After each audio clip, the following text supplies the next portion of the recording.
Oh, here we go.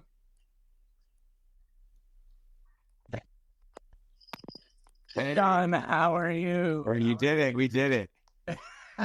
So, you know what it is? They have different options if you log in Right. on your laptop versus your phone. I was like, Yeah. no, I've done this before. Yeah. It looks like it's only available on a cell phone, but hey, it's all good. We're here now. David, what's up, man? Nice to meet you. Yeah, it's absolutely nice to meet you. It's very cool to see you. So, for those folks that will be listening to this, so Sean Donohue, I've seen him online. I don't know if you want to talk a little bit about yourself in terms of how you arrived to go online, Yeah, and then we can sure. just let the conversation go. Sounds great. Hey, man, thanks for having me. Excited for whatever we're going to talk about. Yeah, I'm a 45-year-old man. I've been married to my wife, Danielle, for 20 years. I've got three kids. The oldest is 19, the youngest is 7, and somewhere in the middle is 14. Pretty typical American male. Love lots of different things that most of men my age enjoy, and I make parenting videos. I help parents from all around the world through my social media videos, through private sessions, my membership, and my podcast, which is one of the top 10 parenting podcasts in the world, the Sean Donohue Show. And now I'm here with you. So That's how's it going? incredible. Oh my gosh. So you're going to have to tell me how you got in terms of building this out. I want to hear this story, why you actually chose to be so public online. Yeah. Okay. That's a weird thing. And I think that sort of relates to a lot of the stuff that we'll talk to towards the end of this. Yeah, let's do it. Yeah. Also, I was just enjoying some of your videos, David, and I see your focus on business development, technology, science. So yeah, I want to kind of love talking about all those things, so I can kind of, and even tell the story and focus on some of the things that you want to focus on. So yeah, I think my story is that I started working with kids when I was a kid, when I was 20. Just like we all know people who are like camp counselors at those camps that we all used to go to, those sleepaway camps. And so when I was in college, I was like trying to make some money, and I started, being a camp counselor, and the campers called me Hooch, based on an awesome 90s movie, Turner Hooch, with Tom Hanks. It's a great movie. And I just had a different career path at the time. And I just thought, this kind of feeling, it was like a calling, it was like a draw. Like my life's supposed to be around some type of kids or working around families. And one thing led to another. I started working in nonprofits, started just learning more, researching more, reading a lot of books. And then what happened with me is, do you remember that TV show from the 2010s? It was called The Super Nanny, by any chance? Yeah, absolutely. I used to watch that when I was a little rugrat. So the super nanny was this like English lady, and it was one of the world's first reality shows. And she would go into everyday like American homes, and she would help the families through their chaos. And I was watching that show as a young dad at the time. I was like, this is a great idea. She's like really helping. At least it seems like she does throughout the TV show. And I was like, and I should do that. I should like figure out how to become like a kind of like a male super nanny, like a dude super nanny that could really be helpful. And then one thing led to another. I just started having a lot of success, a lot of speaking engagements. And then I started making social media videos, and they sucked in the beginning. No one watched them. Yeah. Now I think I have around like 1.5 million followers just on the platforms, and people say, That's great. videos. Yeah. Yeah, no, that's really cool, because I was just wondering how you got into, because being public is really challenging. Yeah. And I was kind of thrust into the idea of being public in terms of what I was doing. And I could tell you a little bit about. Yeah, please do. Yeah, tell me a little bit about yourself and about why would you want me on your Yeah, I'm sounding curious. Like how does this fall? How do I fit into, what we're talking about here today? And looks like we got someone here with us live. Chris, how's it going? So yeah, tell me, David, what tell me about you. Yeah, absolutely. So I started, I did my PhD. I'm Canadian, did my PhD, and I was an engineer. And then I went did a business PhD. And one of the things that stuck with me through the process was that it's really hard to do this. And there is a lot of anxiety, a lot of emotion that comes up when you do something that's challenging and difficult. Yeah. And one of the solutions that I had was coming up with a technical solution. I was like, I'm an engineer, nerdy kind of innovation person. That's what I studied. Yeah. It's like I could build this platform where I could build a technical solution to help us out in terms of making a platform so it's easier for me to actually do work. Cool. And I put this on the internet, right? Like I was able to build this. There's a long story there, but I put this on the internet and there was crickets. And so I started looking around, and then I found, some videos in terms of how to do this stuff on YouTube. And then I started doing videos myself. And that was kind of the challenge, was doing videos. And as I started doing these videos, I realized that the key, the stuff that people were resonating with were a lot of the things that people would be up at about 2 or 3 in the morning. They'd wake up in a panic. And they would be thinking, why is this happening to me? Why is this not working out? And so I started talking about those things in a much more open way, in a much more raw way. And that's where we are here, because you started popping up. I started going on TikTok, putting videos on TikTok, and then you started coming up, and I was like, who is this guy? Actually, it makes a lot of sense. Though you don't, you're totally different than what a lot of people do on these platforms that are much more geared towards, quick wins and things like that. And you are a lot more about how do you become more authentic? How do you become a human being? Right. Yeah. Which I was like, I got to reach out to this guy, because being a human being online, which is really different. You're very counterintuitive to the majority of the people that are doing things online. And I wanted to see. Yeah, thank you. Yeah. I think that's my couple of responses to that is I think that's what parenting does for us. Parenting is so challenging and so emotional. For most of us, it's like the most emotional thing we'll ever do. And it brings out our authentic selves, the good, the bad, and the freaking very ugly. Yeah. So the way I want to make videos, and the way I want to handle this interview, is just keep it real. I want to be authentic. So thank you for saying that, because the family unit is normally such a private unit. Oftentimes there's a lot of people that don't really talk about parenting or marriage or all the struggles of what you have to endure and what you're going through. And so, I want to make these videos to be helpful and also help people to be more in touch with their children, with their emotions, and all that crazy stuff that's happening in everyday home life. Yeah. And I was just really resonating with some of the things in terms of this is good management advice as well, of thinking about, how do you interact with other people? How do you approach a difficult conversation often, which is a lot of the stuff that we deal with in everyday life. And that's why I was like, I think I just met you, so I don't know, but I think you're really going to enjoy what I'm about to say. So often, so much of good parenting is about actually taking these business skills that we have, about soft startups, about negotiations, about working with challenging partners, about keeping your calm, your cool under pressure. So much of good parenting is a mind game. It's a mindset. And that's so much of what good business is, and good business relationships is about a mindset. So one of my favorite things I love, I hear it quite a bit from my clients who are CEOs or business executives, or even people who have been trained in other types of communication practices from their corporate life. They'll look at my resources and they'll look at good parenting. And it's the first time in their life they'll ever looked at anything parenting. Oh my gosh, this looks familiar. Yeah. This is really good.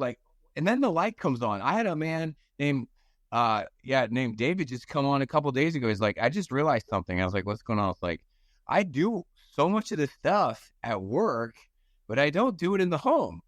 And that is so common. Yeah, it is. It is so common because I think it's easy for us to decompress at home. It's we put on I think Irving Goffman. I don't know if you've heard of him, but he had this idea of we have the front stage and backstage, right? So the front stage is the stuff that you display outside of your home, and then your backstage is all that stuff that's going on behind the scenes. And it's so easy to get into that trap. And I know, at least in my family, so I have 2 kids. One's that's 12, the other one's that's 14. All right, 12 and 14. Yeah, I get a 14-year-old myself. Yeah, tell me about your 12 and 14, man. It's I mean, it's really good in terms of dealing. Last night, so I'm going to give you a real scenario in our family. I wasn't managing that situation very well, and that's easy to get into. As Here, let me ask you a question. I want you to gather your thoughts because I know parenting and social media and YouTube enough I'm guessing what you're thinking. When you said a minute ago, I shouldn't be sharing this. I think what's happening, everybody, is part of the problem of parenting and family stuff when you're talking about social media is that you have to honor your kids' privacy. Absolutely. Yeah. And you can't cross that line. And here we are, we want to be authentic, but we can't just go ahead and start talking about our wives or our kids or saying negative things because that's messed up. That's probably why it's so hard to find somebody on social media that you like and you connect with, because it's they have to be so good with sharing their personal life, but not cross that line and honoring all the other people in their house. And so you can tell these stories, but you have to tell them so well. So it's a tough line. Is that kind of why you said I should? That's why I think I feel like you're spinning a little bit. No, that's exactly it. And I go through that a lot with being online because I try to express my emotions as much as I can. With the whole, doing research. A lot of people don't understand this. It's a really stressful thing. You are under the gun a lot. And I try to express these emotions without going to the moments where it's not necessarily hurting other people. And that's a really challenging thing. And that includes, right, stuff that's going on at home, stuff that's going on in my mind. I'm not necessarily, many times, I'm not, in a good sense in terms of feeling like I'm positive and all of that. And what I'm trying to do with this whole, what I've learned is to be more of let other people see what it is to be somebody in the struggles that we sort of face in the day-to-day. And so that there is other people that they feel comfortable with having the same emotions, the same sort of feelings, the same experiences. Right. Let me share something about parenting for you and for your audience. I want to see how you respond, because looking at your videos, you have a lot of really great videos about R&D, about getting your doctorate, about science. And so you're attracting an audience who are really just into the mind and into logic and into science and into, growing. Is that fair assessment? Do you agree? Yeah, absolutely. So, all right. So here's what I wanted to share is that sometimes people whose minds are more focused on logic or on the right brain, sometimes they really struggle in parenting because emotions maybe don't come as natural for them, or they're just not as enjoyable a part of their life, or not as a natural part of their life, or maybe they even had a bad experience with them. But children, tweens, teenagers, these are highly, highly emotional beings. We're actually, all humans, in my opinion, are highly emotional beings. Mm-hmm. It's just that if you become an adult who defines themselves as I'm stoic or I'm not emotional, probably what happened is that through nature and nurture, your experience, you learn to kind of maybe suppress or to push away or to deprioritize the emotional side of life. And that's okay. But one of the ways to thrive in parenting is really just about connecting with your kid on that heart level, special heart talk level, trust, intimacy, hugs, kisses, vulnerability, emotion coaching. And that kind of makes sense, right? That there's like only one or two people in a child's life that is going to do that for a child. Yeah. And so why part of what it means, if you have a more right brain, if you have 50,000 PhDs, like you sound like you do, it sounds like you might have to work a little harder to really be okay, my child doesn't need logic right now. My child doesn't need me to write them a thesis on how to feel better. My child just needs me. Okay, that's a good dog. I really like a joke. My child just needs me to really show up right now with loving intention, empathy, patience, and all this lovey-dovey stuff. What's your thoughts on that? Yeah, so this is one of the things that's challenging within the particular career is to be very stoic. And that is a social norm, is the sort of stoicism that's part of it. And there's also this weird social norm that family does not matter, right? That it's a high stress career. It's kind of like, if you're a corporate lawyer, and that you can't necessarily show your family life. And if you do, then that's somehow problematic. You hear a lot of stories about, where people are afraid to often talk about their families, talk about openly about things that are going on. And it's underappreciated, right? And so, I think, and so one of the things in my family is that my wife and I are both working professionals, and we're balancing this sort of stress of, how do we manage this crazy high stress career? At the same time, being good parents, where we're handing off constantly, and as well modeling to our kids that this is healthy behavior to do these things, to be open.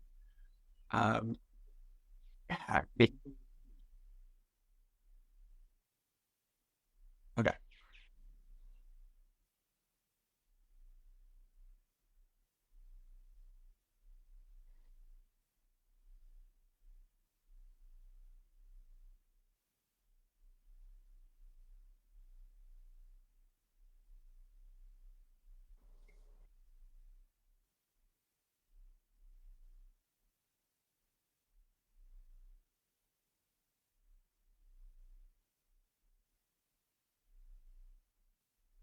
Top 10 things all parents should do, especially in 2024 when our lives are filled with screens.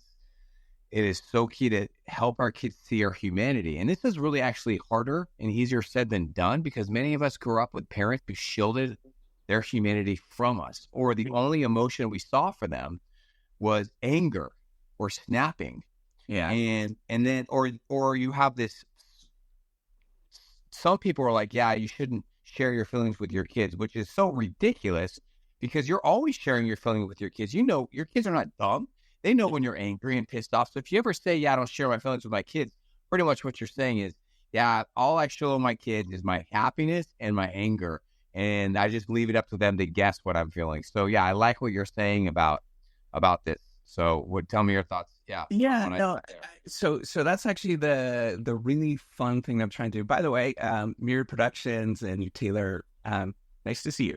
So what I began to realize as I started doing this is that this is almost like a legacy for my kids to see and my family to see. And it's actually really kind of fun where some of my family members do see this.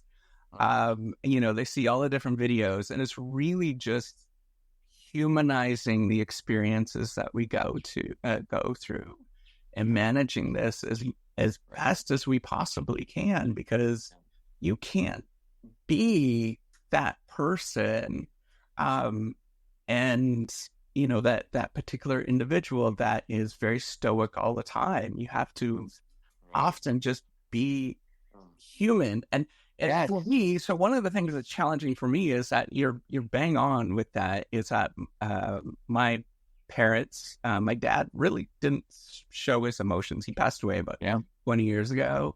Yeah. And very, very like old fashioned in terms of how to manage things from like the 1950s. And so you never showed emotion. You never, particularly as a guy.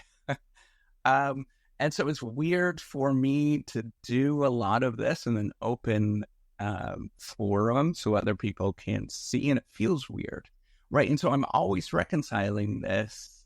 What does it mean? A lot of this channel, even the fact that you see all of those sort of things, those videos that are popping up, but a lot of it is reconciling. How do we deal with that inner child that's inside that wants to go often and cry in the corner? The professional life that we offer, right? And let me compliment you. Let me compliment you right now, and let me say something really positive too. So at the same time, so you and I, it sounds like I just met you. We're like redefining what a true man is and what true like masculinity is. Here you are. You have a video. You have a YouTube page that really focuses on a lot of right brain things, right? Things of the, business and pushing yourself and, pushing new boundaries, technology, science. And now you're a man who just said the inner child. So that's like pretty incredible that you're able to, have those things. And that's why I'm really happy to be here, because that's just like what a well-balanced man should do, right? It's like not left or right. It's how do we meld both? How can we be these strong men like our dads wanted us to be, but these, the men of the older generation, they really minimize feelings, family. They didn't talk about many things. And we're like, look, let's not do that. It's not good for us.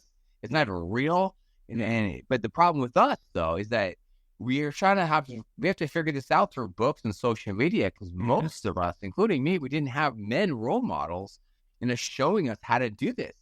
And this is kind of, I think, probably why you wanted to have me on. Absolutely. That's exactly it. You're like one of the only people that I've seen that's particularly in the, family therapy space that seems like a cool guy, like you're, don't take this the wrong way. I just met you, but you kind of seem like a surfer dude. And you're, you're managing life in a way that I appreciate. Thank you. Yeah, and that's a challenging thing to do, right? Because here you are, you're building this probably a fairly decent sized practice now. And you're able to bring up some tough conversations. I think that something that came to mind is like I do a lot of like on social media. I watch a lot of business, a lot of marketing. I mean, for me, like social media is actually just marketing. Like it was me realizing years ago, okay, if I want to help more people, how do I become, larger on social media? So I had to grind. I had to figure it out. And so the problem with so much people on business social media is that these are super great people, super smart people, and they give great business advice. But so few of them are actually incorporating like mental health elements or family health elements. And so like I said this to a client just yesterday. One of the keys to being a healthy adult, healthy business person and a healthy family member, a healthy leader in your home is you have to have a really clear definition of success. What is success? $10 million in the bank, success to you. But what if your kids hate you? It's having $20 million in the bank and you've got a nice car, but your teenager is running amok and they're running wild. Their moral system is all jacked up. Is that success? Or could success be you and your spouse are in love and you're united and you are caring for each other and you've got some kids and they're going through their ups and downs, but you're loving on them, you're mentoring them, you're caring for them, you're not enabling them, you're coaching them. And life is messy and it's not perfect, but you're there and you feel like I'm happy, I'm finding joy in this, and I have some money in the bank. That to me sounds like success, if you ask me. Yeah, you know what? And this is the thing that I always I talk about so much on this channel because in the scientific world, we measure success in a slightly different way.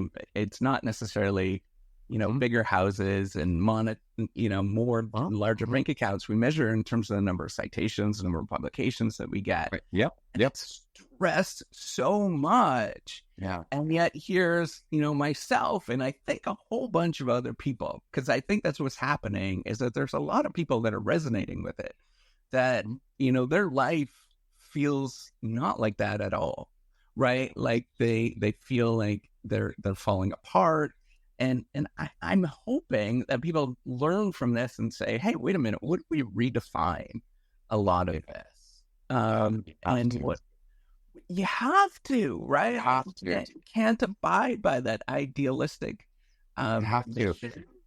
All these other people and all the social media characters, it's like there's when we're in college or undergrad or postgrad, we all come up with these definitions of success and what it visualizes, and that's good. Like for us to achieve our goals, we have to have a vision for who we want to be. But every day we have to wake up. If you have a spouse and if you have children, and you have to take a breath, and you have to check your head, and you have to say, what's really the most important thing here? Yeah. What is true success? Because if you working 50, 60 hours a week to accomplish your childhood dreams or to make your dad happy or to prove yourself to the world, if that is what you pursue and in the end you neglect your own children, you're not really there. You're not a present parent. You're letting your kids be raised by screens or by dummies on social media. It doesn't matter how much money you have in the bank. I don't feel like that's a healthy definition of success. And that's that's the beauty of children and family. And that's, for me, I think, the purpose of life. And that's part of your success. Like, what is life about? And for me, it's about relationships. And what is the most important relationship of all? Well, it's your family. It's your children. It's your marriage, if you have one, protecting that. Yeah. Yeah. So let me ask you this: how do you manage that? Because that's in our profession, a lot of people feel like they have to work 24/7, and some people will work all night long, and there might be the occasional person that can do that, and that's the thing that's like, nerve-wracking. Is that there probably is.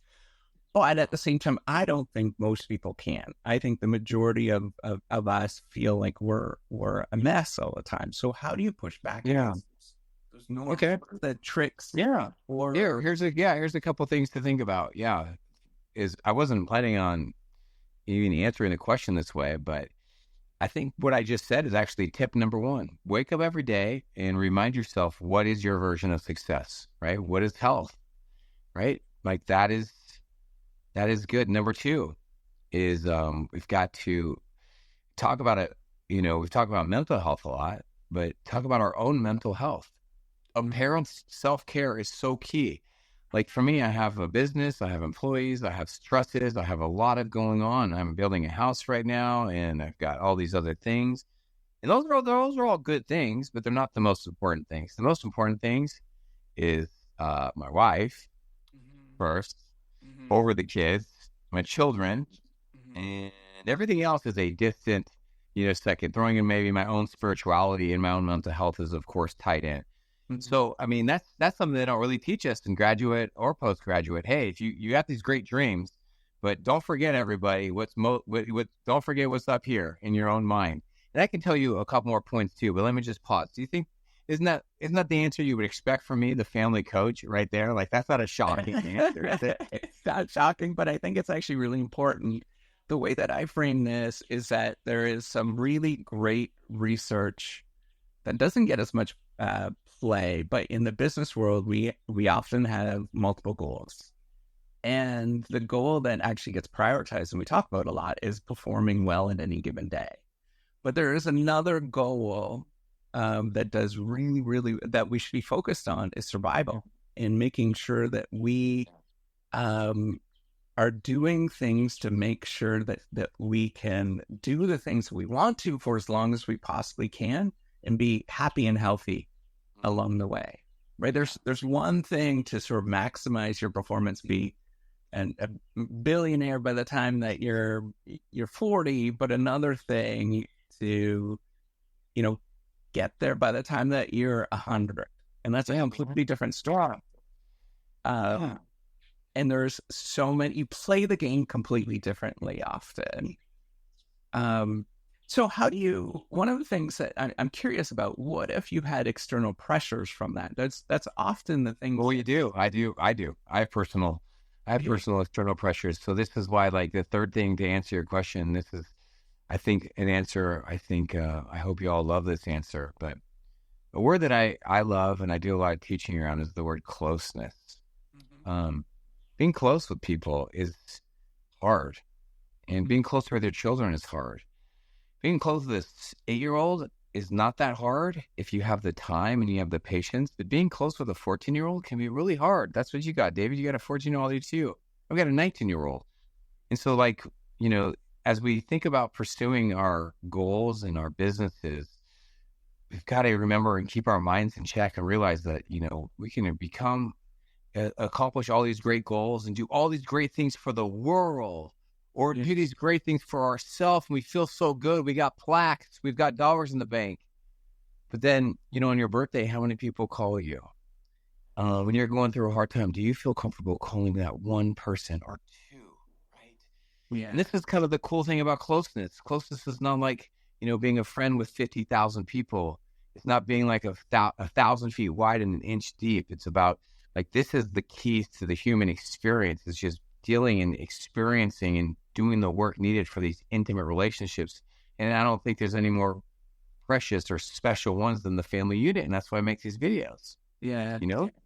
Yeah, no, I often resonate with some of the things that you were saying was like, we want to build these bonds. Like, I grew up in a family and I love my family. There were 3 parents. But there was always a very much a distinction between, parents and kids. Yeah. And my view has changed over the years where, and I think you had posted something, how you become more of a mentor as your kids get older. Yeah, man. So yeah, that's a good way to think about, like, even like almost like a little escalating chart. And you think about, those are young. Your job is to protect your children, right? Make sure they don't get hit by a car, make sure they're fed. And then in the elementary school, they need a lot of teaching. They're asking why? I mean, it's just hilarious, the questions that an elementary school kid. But then you've got to realize that, as you move into the middle school years, your kid may not want your teaching. And this is really hard, especially for someone who might be attracted to your type of videos. You think, I like teaching. I like mentoring. I like telling my child what to do. I want to make them a mini-me. I know a lot about life. I'm very smart and successful, so I want you to be it. Let me teach you. Yeah. But this is where it gets really sticky, because the adolescent brain changes, and your middle schooler may not want your teaching. And so it needs to move into like more of a mentoring phase. And then in high school, we're talking more about coaching, more of a coaching phase. And I think as they think of moving into senior high school, I think another shift happens. We were thinking more of like, almost like more of a, you're an adult, I'm an adult. You're still living here under my roof. I still love you, but I want you to be free. I want you to feel free. I want you to feel like I'm your parent, but I'm also your friend, right? And so these shifts, and this is what, good parents do, and this is what good parents think about. And this is why closeness is the key, because if you're close, then you're listening to your kid, and you're hearing them tell you things like, I don't want your teaching right now. I don't want your 3 freaking tips, Dad. I don't want your help with my homework. I don't care how you feel about that topic.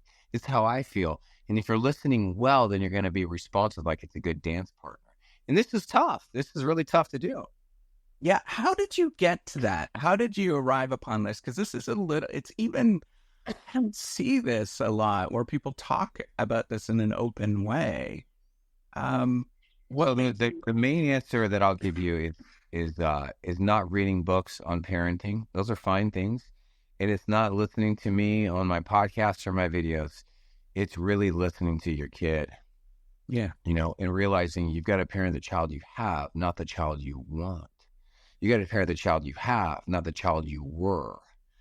And realize that your kids are not like these little bonsai trees that we can snip and create just like us. They are like these wildflowers. They're going to grow where they want, how they want. And then so much of parenting is about how do you respond? Are you going to be a douche? Are you going to be weird? Are you going to be lectury? Are you going to be a workaholic, an alcoholic? Are you going to be just totally avoidant? Kids will be kids. Are you going to let it screen, raise your kid? Or are you going to be that close connected parent that every child really needs? That was very well said.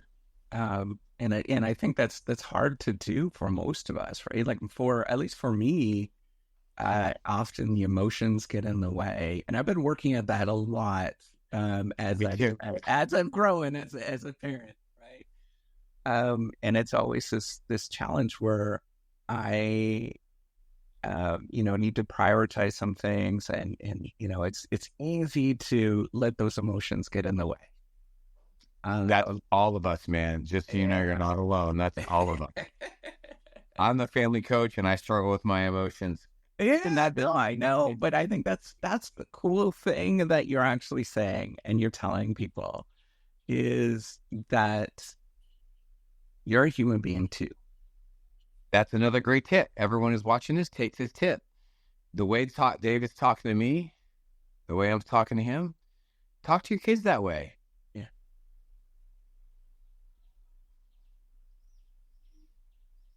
In a way where you're not afraid to say, I'm sorry, or say, hey, I wasn't raised this way, or I really have this pattern and I'm really trying to work on it. I hope you can trust me. How can I help you feel better? How can I earn your trust? How can I grow as your parent? If you can change one rule in the house, what would it be? And tell me why. You seemed to snap at me yesterday, and I didn't really know how to respond, so I didn't respond because I would have snapped back. But, we're both cool and calm now. Like, what happened yesterday? Yeah, or what, that really actually hurt my feelings, what happened, yesterday. Can we talk about it? See, that's like, this is the way normal humans talk. And if it doesn't sound normal to you, it really says more about your childhood than anything, because parents have been talking to their kids this way for a long time. You see it on TV. You saw it on The Cosby Show. You saw it on Full House. There's been books written about this stuff that are decades old. This isn't some new age stuff that's coming out of California here. But that's the interesting thing, is that it just takes so much time to do a lot of this work, right? Like it is a mind shift. You have to think completely differently compared to how you often were raised. And this goes to you do. That is tell me more about that, because that is a huge point. Tell me more about what you're thinking right now. How do you have to think differently than how you were raised? Yep. I think the challenging thing is that you have to think in your head of, if you were to do this in a different way, not necessarily right, but in a different way, and manage a situation in a different way, how might you do that? What might that be? And I often think about myself. One of a video that actually went quite viral was thinking about yourself in the third person as the hero in the room, right? So instead of thinking of yourself and letting yourself getting caught up in the moment, sort of taking yourself back and saying, how can I deal with this as wisely as I possibly can? Yeah. And that, at least for me, is often challenging. But at the same time, I think that's often the scenario where you have to view yourself as if you are the third person dealing with this conflict that's happening. It's not necessarily going to solve itself. That's a great thought, because, what do heroes do? Okay. What do heroes do? Tell me more. Like, what do you think heroes do? So that is a challenging thing, right? Like the heroes, I don't know what happened to your screen, but something happened to it. That's okay. Oh, am I still frozen? You're blank. I'm blank. I can see you, huh? Let me play around with it. That's fine. No, I got to fix this. So I think in terms of hero, that's actually a really good conversation and what you would imagine a hero to be. But a hero, at least in my eyes, is somebody that's very kind.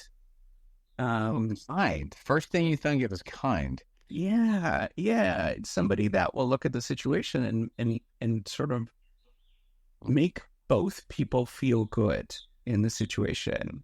That is sometimes challenging to do, and that's where the compromise comes. Yeah, it's not necessarily compromise, but thinking of a situation where everybody is doing better. Yeah. And often it's an arbitrary thing. At least I learned from my kids. It's like, two kids are not going to share the same toy at the same time, but having arbitrary rules where you're just like, okay, you get the toy for 5 minutes, you get the toy for another 5 minutes. Pretty arbitrary, but it seems to make people feel recognized. Yeah, man. Yeah. And I think that's actually a big part of the business world too, is allowing people to feel recognized and acknowledged with their experiences that they're going through, is knowing that they're not the only one that's going through this particular moment in time. And hearing that, being that heroic person that talks about that, is often very challenging. It's a really good answer, man. That was a beautiful answer. I loved it. I really loved it. You started taking notes because it was so well done. Seeing yourself as the hero in the story. And am I still frozen? Can you see me okay? It's fine. It's still frozen. I just see a blank screen, so I don't know what happened. Weird.